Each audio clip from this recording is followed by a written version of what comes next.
Assalamualaikum warahmatullahi wabarakatuh. Halo peserta didik hebat kelas 11. Selamat datang pada video pembelajaran bahasa Indonesia. Hari ini kita akan mempelajari materi yang sangat dekat dengan kehidupan kita sehari-hari, yaitu teks berita. Semoga kalian dalam keadaan sehat dan penuh semangat ya. Pada kesempatan kali ini, kalian akan belajar mengidentifikasi unsur adik Simba dalam teks berita, kemudian mengangkat kemudian hilang dan menyusun kembali berita secara utuh dan logis. Berita selalu hadir di sekitar kita, baik melalui televisi, media sosial, ataupun portal digital. Setiap hari, kita melihat, mendengar berbagai informasi terkini. Tapi, apakah kita sudah tahu bagaimana sebuah berita itu disusun? Mari kita simak penjelasan berikut. Sebelum masuk ke materi, tujuan pembelajaran kali ini yaitu mengidentifikasi unsur adik Simba dari potongan informasi, menyusun potongan informasi menjadi teks berita yang utuh, menggunakan struktur teks berita secara tepat, dan menuliskan teks berita dengan bahasa baku, singkat, padat, dan jelas.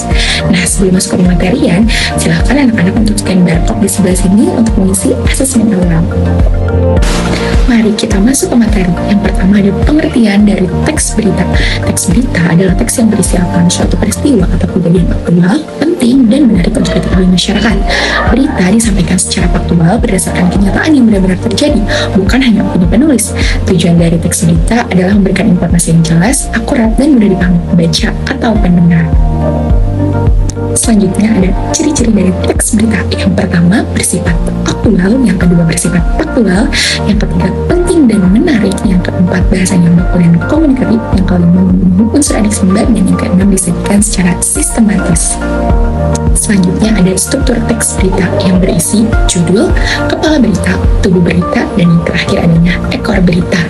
Selanjutnya ada kaidah kebahasaan. Yang pertama, bahasanya baku.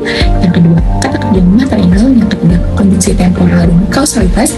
Yang keempat, penggunaan data, angka, beserta fakta. Yang kelima, kalimat langsung ataupun tidak langsung. Dan yang terakhir, keterangan waktu, tempat, dan cara. Nah, sekarang saatnya kalian mengerjakan LKPD analisis teks berita.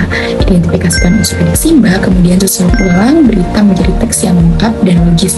Jangan lupa scan barcode berikut ya untuk mengerjakan tugasnya. Selamat mengerjakan. Baik anak-anak, jika sudah selesai, dari pembahasan kita kali ini, apakah ada yang ingin ditanyakan? Apakah kalian senang belajar teks berita pada kali ini? Nah, mari kita simpulkan pembelajaran kali ini. Teks berita menyampaikan informasi faktual tentang peristiwa nyata.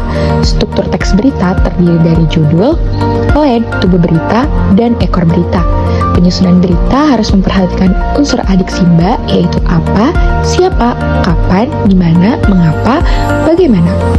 Bahasa yang digunakan harus baku, jelas, dan komunikatif. Anak-anak, sebelum ditutup, ibu akan cek perkembangan kalian. Silahkan bisa scan barcode yang ada di sini. Baik, terima kasih atas perhatian dan semangat belajar kalian. Sampai bertemu pada pembelajaran berikutnya. Wassalamualaikum warahmatullahi wabarakatuh.